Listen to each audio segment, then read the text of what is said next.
कि भगवान शंकर की पूजा के कुछ नियम हैं जो मैं आपको बता दूं।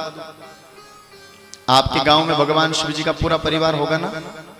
पूरा परिवार है? पूरा परिवार नहीं है, पूरा परिवार होना चाहिए। और पूरा परिवार क्यों होना चाहिए? बोले शिव जी अगर परिवार के साथ हो तो सौम्य होते हैं। अगर शिवजी और नंदी जी अकेले बैठे हुए हैं तो उनका पूजा का अधिकार हम जैसे गृहस्थी लोगों को नहीं है। बोले क्यों? बोले शिवजी अपने से भी श्रेष्ठ परिवार की पूजा को मानते हैं। क्यों? आप अधिकतर प्राचीन मंदिरों में जाएंगे तो वहां देखिएगा भगवान शंकर जो है उनकी शिवलिंग नीचे होती है, गणेश जी का स्थान भी थोड़ा ऊपर होता है, माता जी का स्थान भी थोड़ा ऊपर होता है और कार्तिक जी का स्थान भी थोड़ा ऊपर होता है। जो प्राचीन मंदिर हैं और जो परंपरा कहती है उसमें शिवजी से ऊपर स्थान पार्वती को मिला गया। क्यों? बोले घर में जो शिवालय होता है ना वो भगवान शिव जी का घर होता है और घर में स्त्री हमेशा पूजनीय होती है। लिखा है यत्र नार्यस्तु पूज्यन्ते रमन्ते तत्र देवता। जिस घर में स्त्री की पूजा होती हो, जिस घर में स्त्री का सम्मान होता हो, उस घर में ही देवता रमन करते हैं। शिवालय का मतलब क्या होता है? बोले आलयम सर्वदेवानाम, जहां पर सभी देवता आते हो, पूरा परिवार जहां हो। शिव जी को अकेले बिठा रखा है, भाई उनकी तो पत्नी है, उनको भी बिठाना चाहिए। पूरा परिवार आपके गांव में होना चाहिए। और जब हम जल चढ़ाने जाएं तो माताओं को विशेष ध्यान रखना चाहिए कि कभी भी कार्तिक जी को जल नहीं चढ़ाना चाहिए। कार्तिक जी होते ना भगवान शिव जी के पुत्र, उनको जल नहीं चढ़ाना चाहिए। उनको स्पर्श करना भी निषेध बताया गया है शिव महापुराण में, नहीं करना चाहिए। दूसरा, भगवान शंकर की जो जलाधारी होती है, जिधर से जल निकलता है, कभी भी उसको लांघना नहीं चाहिए। आपने सुना होगा ना शिव जी की आधी प्रदक्षिणा होती है, पूरा प्रदक्षिणा नहीं होता है। क्यों? बोले वो जो जलाधारी होती है उसको लांघोगे तो दोष लगेगा। जिस जगह से जल निकलता है उसके सामने होकर भी नहीं जाना चाहिए। इधर से आए ऐसे घूमकर पुनः ऐसे घूमकर आ जाओ, आधी प्रदक्षिणा लगा। तीसरी बात, आप सभी भगवान शंकर जी को बिल्वपत्र तो चढ़ाते होंगे। अच्छा, बिल्वपत्र में कितने पत्ते होते हैं? अधिकतर बिल्वपत्र में 3 होते हैं, पर कोई 4 भी होते हैं, 5 नसीब वालों को मिलता है। भगवान शंकर को बिल्वपत्र बड़ा प्रिय है। आप बिल्वपत्र तो चढ़ाते हो लेकिन उसकी महिमा आपको पता नहीं है। शिव महापुराण में लिखा हुआ है दर्शनम बिल्वपत्रस्य स्पर्शनम पापनाशनम। बिल्वपत्र भगवान को चढ़ाना तो बहुत दूर की बात है, दर्शनम बिल्वपत्रस्य, अगर आपने बिल्व वृक्ष का या बिल्वपत्र का दर्शन कर लिया तो क्या होगा? दर्शनम बिल्वपत्रस्य स्पर्शनम पापनाशनम। बिल्वपत्र का दर्शन करने से, बिल्वपत्र को स्पर्श करने से, हाथ छूने से अपने जितने भी पाप हैं सब खत्म हो जाते हैं। आगे क्या लिखा है? बोले कोटि कन्या महादानम एक बिल्वम शिवार्पणम। करोड़ों कन्या दान करने का जो फल मिलता है वो एक भगवान शंकर को बिल्वपत्र चढ़ाने से मिल जाता है। अब बिल्वपत्र को कैसे चढ़ाएं? बिल्वपत्र में 3 पत्ते होते हैं, 2 तो छोटे छोटे जो साइड में होते हैं और एक लंबा पत्ता होता है जो बीच में होता है। बिल्वपत्र भगवान शंकर के ऊपर उल्टा चढ़ाना चाहिए। और वो जो तीखा पत्ता होता है ना, लंबा वाला, उस पत्ते का जो तीखा तीखा भाग होता है, आगे का जो भाग होता है वो जलाधारी की तरफ होना चाहिए। किसकी तरफ होना चाहिए? जिधर से जल निकलता हो उधर वो भाग होना चाहिए। ये बिल्वपत्र चढ़ाने का सबसे अच्छा तरीका है। और बिल्वपत्र के लिए लिखा गया है कि काशीवास करो नित्यम काल भैरव पूजनम। भले काशी में जाके निवास कर लो, रोज काल भैरव की वहां जाकर पूजा करो, उतना फल नहीं मिलेगा जितना एक बिल्वपत्र चढ़ाने से मिल जाएगा। और ये बात मैं इसलिए बता रहा हूं कि भगवान भोलेनाथ से भोला इस दुनिया में कोई नहीं। हनुमान जी के पास जाओगे, हनुमान जी की याद कब आएगी? यदि गेला में एकला जयरा बहन अंधारो पड़ी गयो पर जय हनुमान ज्ञान गुण सागर। और याद आएगी तो कब याद आएगी? बोले जब अंधेरा ज्यादा हो जाएगा, हिवारिया बोली रहा मार में के हैं, पशु पक्षियों की आवाज ज्यादा आती हो तो भूत पिशाच निकट नहीं आवे, महावीर जब नाम सुनावे। हम अपनी आवश्यकता के अनुसार भगवान की पूजा करते हैं, लेकिन ऐसा मत करिए साहब। आप जिसकी भी पूजा करो एक ही भगवान की पूजा करो, क्योंकि किसी ने लिखा है एके साधे सब सधे, अरे सब साधे सब जाए। अगर आप एक की पूजा करोगे तो उसको पता है कि ये मेरा भगत है। भाव एक रखो। थोड़ा दिन तो सांवरा सेठ रे पास बढ़िया पैसा दी देने, थोड़ा सांवरा सेठ नहीं होने तो बात नहीं होनी। हनुमान जी के पास गए, हनुमान जी के लिए चोला चढ़ाया, सब कुछ किया, उन्होंने भी नहीं सुना। फिर थोड़े दिन हो गए और भाव परिवर्तन हुआ, भाव चेंज। फिर गए कहाँ? बोले माता जी के पास। जय अम्बे माता, जय अम्बे माता, थोड़ी रक्षा करना। अम्बे माता से काम नहीं हो तो जय लक्ष्मी माता, उससे भी काम न हुआ तो फिर लास्ट में कौन है? बोले भोलेनाथ बड़े भोले हैं, उनके पास चलते हैं। आप किसी भी भगवान की पूजा करो, भाव एक रखो। अगर भाव बदलोगे तो मार्केट में कोई वस्तु नहीं मिलती साहब बिना भाव के, तो भगवान कहां से मिल जाएगा? कभी भी जीवन में हमेशा भाव एक रखिए। हाँ, महादेव की पूजा करनी तो महादेव की ही करेंगे, इष्ट एक होना चाहिए, भाव हमेशा एक रखना चाहिए, क्योंकि भाव परिवर्तन करोगे तो कुछ हासिल होने वाला नहीं है। एक बार क्या हुआ कि एक पति पत्नी थे और वो पति उस पत्नी की बात बहुत मानता था। तो पत्नी थोड़ी कंजूस थी, उसने कहा कि पति देवता आप जब भी सामान लेने जाओ तो भाव राव करके ले आया करो। पति ने कहा जो आज्ञा श्रीमती जी, जैसा आप कहें वैसा करूंगा। अब एक दिन क्या हुआ कि करवा चौथ का व्रत आया। अब करवा चौथ का व्रत के दिन पत्नी के लिए कहीं न कहीं लाणो पड़े। बोले मारी घरवारी चौमासा में एकली कुड़े जावे न आली भेवे, तो कहीं न कहीं बढ़िया अफसोस ले कि बरसात में वो गीली न हो। करवा चौथ का दिन आया, पति ने पत्नी से पूछा क्या लेकर आना है? उसने कहा एक काम करो, जो इच्छा हो सो लिया आना, पर हाँ पति देवता बिना भाव किए मत लाना। अगर महंगा लिया है तो मैं घर में नहीं घुसने दूंगी, वापस भगा दूंगी यहाँ से।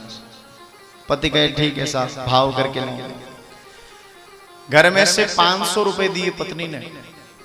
बोले 500 दे रही हूं, इसका मतलब ये नहीं कि 500 खर्च करके आ जाओ, 400 वापस बचा कर लाना। हाँ, अब इसने सोचा मैं 100 रुपए में क्या लेकर आऊंगा। ये गया घर से बाहर, घर से बाहर गया, बाजार गया। बाजार में एक दुकान खुली हुई थी जिसपे बरसाती मिलती है, छाता मिलता है, सब कुछ मिलता है, रेनकोट वगैरह। ये वहां गया, दुकानदार ने दुकान खोली ही थी, इसलिए इसने जाकर कहा अरे सेठ जी। सेठ जी कहा बोलो साहब क्या चाहिए? बोले मेरी पत्नी के लिए गिफ्ट चाहिए। क्या चाहिए? बोले काम करो, सबसे अच्छा बताओ क्या चीज अच्छी है। तो उसने कहा भाई किसके काम में चाहिए, किस लिए? बोले मेरी घरवाली कुएं पर जाती है तो उसके पानी बरसात में पानी ना आए इसलिए चाहिए। बोले छाता ले लो आप, छतरी। ठीक है, कितने में दोगे? तो दुकानदार ने सब छतरियां बताई, ये बटन से खुलने वाली है, ये हाथ से खुलने वाली है। तो बोले नहीं, मेरी घरवाली के लिए तो फैशनेबल चीज लेनी, बटन वाली चाहिए मेरे को। तो हाँ, करवा चौथ का गिफ्ट देना है तो ऐसे थोड़ी दूंगा। बोले बटन वाली लोगे तो ये आपको कम से कम 700 रुपए में पड़ेगी। अब वो जेब हमारे 500 लाई, 700 कटाऊं दो भाई, और फिर उस 500 में से भी 400 ले जाना है, क्या करूंगा? इसने कहा 700 ज्यादा हो जाते हैं सेठ जी, 600 में दे दो ना। तो सेठ जी ने कहा चलो ठीक है, सुबह सुबह बोनी को टाइम है, 600 में ली जाओ भरा। फिर इसने कहा जेब में तो 500 ही है, 600 भी कैसे दूं मैं? इसके पास पैसे ही नहीं होते, तो क्योंकि घरवाली थोड़ी सी हाँ। तो इसने बोला नहीं 500 रुपए मेरे पास हैं, 600 में तो मैं भी नहीं ले सकता, 500 में दे दो, 500 में चलेगी। दुकानदार को दया है, चलो ठीक है इसके पास 500 रुपए हैं, 500 में दे देते हैं। उसने छतरी देने का लिया, लो छतरी 500 रुपए। अब जैसे 500 रुपए की बात हुई सोई इसने पुनः कह दिया महाराज 500 रुपए तो है मेरे पास, लेकिन इस छतरी का 500 मुझे ज्यादा लग रहा है। अब सेठ जी ने कहा थारे कतराम छावे झूम बोल। इसने कहा ऐसा करो मैं 300 रुपए दे सकता हूं। सेठ जी ने कहा नहीं 300 रुपए तो कम हो जाएगी, मैं छतरी नहीं दूंगा। इसने कहा वाह नहीं देते रखो। तो सेठ जी ने कहा चलो ठीक है ले जाओ, 300 रुपए में भी ले जाओ भाई, ले जाओ। तुमने घरवाली का नाम लिया तो भाई घरवाली खुश हो जाएगी, ले जाओ। अब इसने 300 में भी छतरी नहीं ली। इसने बोला 300 रुपए भी मुझे तो ज्यादा लग रहे हैं, आप अगर ये छतरी मुझे 100 रुपए में दो तो मैं ले, बाकी छतरी मुझे नहीं चाहिए भाई। दुकानदार ने कहा तेरा पैसा तेरे रख, तेरे घर जा, नहीं देना मेरे को। अब ये बेचारा क्या करे, 100 रुपए में न दे तो 400 नहीं बचे, 400 नहीं बचे तो घरवाली घर में न घुसने दे।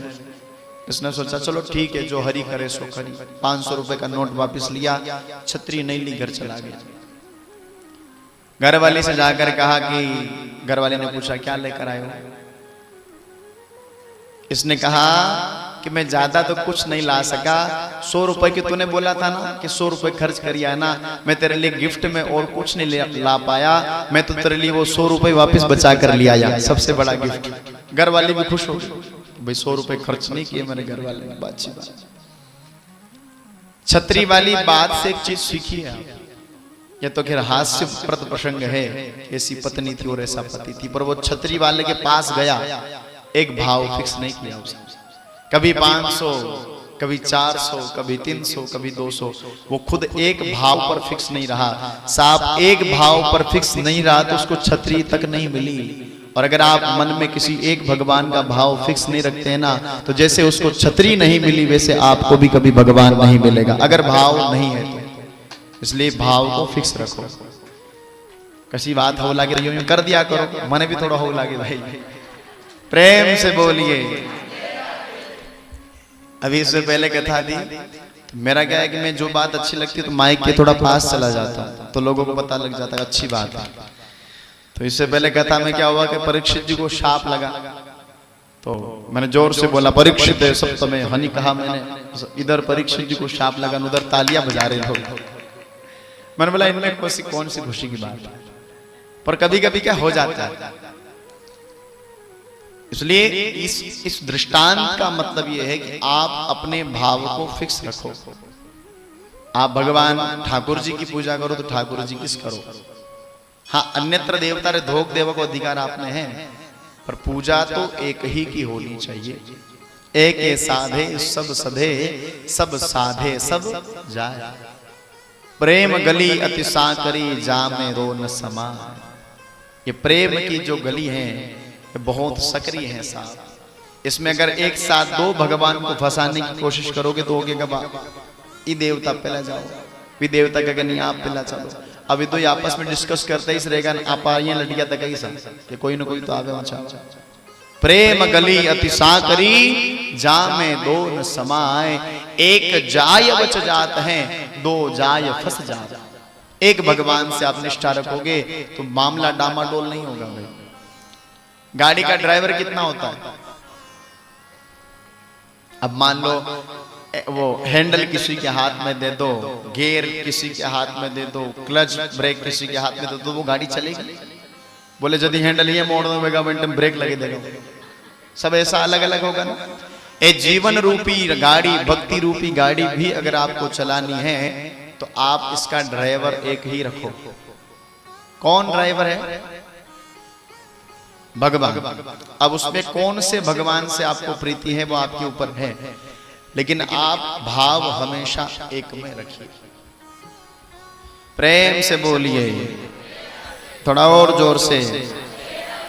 भगवान शंकर के लिए मैं आपको बता रहा था, आप जल चढ़ाने जाओ, मुझे उससे कोई आपत्ति नहीं है, चढ़ाना चाहिए। आप अपने बेटे की जैसे सेवा करते हो, आप अपने बेटे को जैसे स्नान करवाते हो, अगर आप ऐसे ही भगवान को स्नान कराओ तो फल मिले, ऐसा लिखा है। बहुत सारी जगह पर हमने देखा है गणेश जी जल चढ़ाना किसको चाहिए?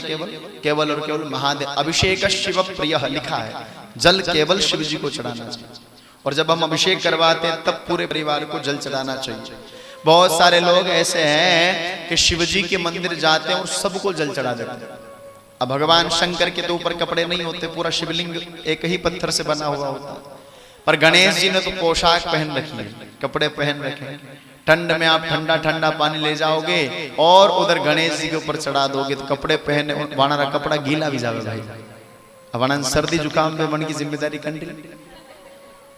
अरे भाई आप भी अगर कपड़े पहने हुए हो और कोई आपके ऊपर पानी छिड़क दे, अच्छा लगेगा? अगर आप भगवान गणेश जी को भी जल चढ़ाओ ना, तो पहले उन पोशाक को उतार कर फिर एक हाथ से उल्टे हाथ में जल का लोटा लीजिए, उससे जल चढ़ाइए और सीधे हाथ से भगवान को मालिश करिए, तब जाकर भगवान को अच्छा लगेगा। आप तो जावन कुड़ी पानी घरे पाछा दी देगा भगवान से, ऐसा नहीं होता। भाव रखो, भाव। सबसे पहले भगवान के पैर धुलवाने चाहिए, पाद्यो हो पाद्यम समर्पयामि।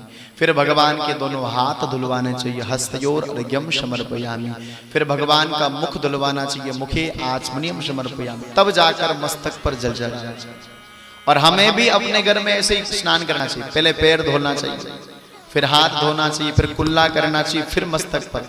और आजकल रो जमानो अलग है साहब, जो ही बाथरूम में घुसियान सावर चालू के दिन